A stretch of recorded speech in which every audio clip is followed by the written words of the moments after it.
இந்த தீபாவளிக்கு பல குழந்தைகளுக்கு வீட்டு பெரியவங்க கிட்ட இருந்து புது ட்ரெஸ் அன்பளிப்பா கிடைச்ச அதே நேரத்துல 100 ரூபாய் 200 ரூபாய் அப்படின்னு தீபாவளி பரிசு பணமும் கிடைச்சிருக்கும். சோ இந்த பணத்தை என்ன செய்யலாம் அப்படின்னு இன்னைக்கும் பல பெற்றோர்கள் யோசிச்சுட்டு இருப்பாங்க. அவங்களுக்கான பதில் தான் இந்த வீடியோ. குழந்தைகளுக்கு அன்பளிப்பா கிடைச்ச பணம் தானே, அவங்களே வச்சுக்கிட்டுமே அப்படின்னு சொல்றது நிச்சயமா ஒரு சரியான அணுகுமுறையா கிடையாதுங்க. இன்னும் சில பெற்றோர்கள் குழந்தைங்க கிட்ட இருக்கிற பணத்தை அப்படியே புடுங்கி எப்ப வேணுமோ அப்ப கேட்டு வாங்கிக்கோ அப்படின்னு சொல்லி அதட்டி அனுப்பிச்சு விட்டுருவாங்க. இப்படி செய்யறது குழந்தைங்க கிட்ட ஒருவித வெறுப்பை உருவாக்கும் அப்படின்னு சொல்றாங்க. அது தவிர குழந்தைங்களுக்கு கிடைச்ச பணத்தை பீரோல வைக்கிறதால பெற்றோர்களுக்கும் எந்த பிரயோஜனமும் கிடைக்காது. அப்படின்னா என்னதான் பண்ணலாம் அப்படின்னு கேக்குறீங்களா? எதிர்கால செலவுகளுக்கான சேமிப்பா பார்க்க குழந்தைகளுக்கு நம்ம தாங்க சொல்லி கொடுக்கணும். இதுக்கு குழந்தைங்க பேர்ல ஒரு வங்கி கணக்கை தொடர்ந்து அவங்களுடைய பேர்லயே நம்ம போட்டு வைக்கலாம். சோ இப்படி போட்டு வைக்கிற பணத்துக்கு வருஷத்துக்கு 3ல இருந்து சுமார் 3% வரைக்கும் வட்டி கிடைக்கும். சரிப்பா, பேங்க்ல எல்லாம் எனக்கு போட்டு வைக்க விருப்பம் இல்ல அப்படின்னு நீங்க சொல்றீங்கன்னா எஃப்டி மாதிரியான வைப்பு நிதிகளை போட்டு வச்சீங்கன்னா வருஷத்துக்கு 6% மேல வட்டி கிடைக்கிறதுக்கும் வாய்ப்பு இருக்குங்க.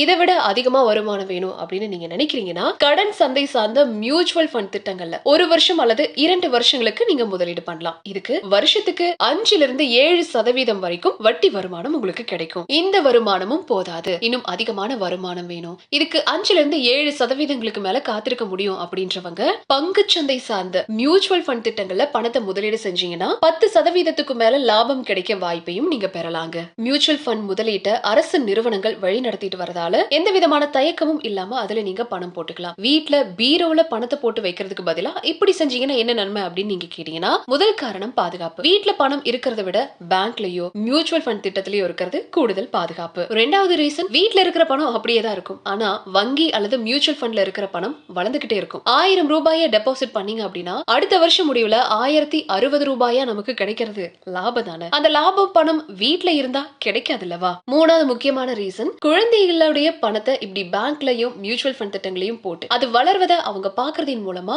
நம்மளும் பெரிய பையனானதுக்கு அப்புறம் பணம் சம்பாதிக்க ஆரம்பிக்கும் போது இப்படி எல்லாம் சேர்க்கலாமே அப்படிங்கிற ஒரு எண்ணம் அவங்க மனசுல தோணும். சோ நம்முடைய பணத்தை நம்மளே சேமிச்சு பொருட்களை வாங்கணும், யார்கிட்டையும் கடன் கேட்க கூடாது அப்படின்னு குழந்தைங்க நினைப்பாங்க. அப்படி நினைக்கிறதால எதிர்காலத்துல அவங்களுடைய தேவை இல்லாம கடனும் வாங்க மாட்டாங்க, பொறுப்பா பணத்தையும் நிர்வாகம் பண்ணுவாங்க. சோ இதற்கான முதல் அடியை எடுத்து வைக்கிற கடமையும் பொறுப்பும் பெற்றோர்களான நம்ம கிட்ட தான் இருக்கு.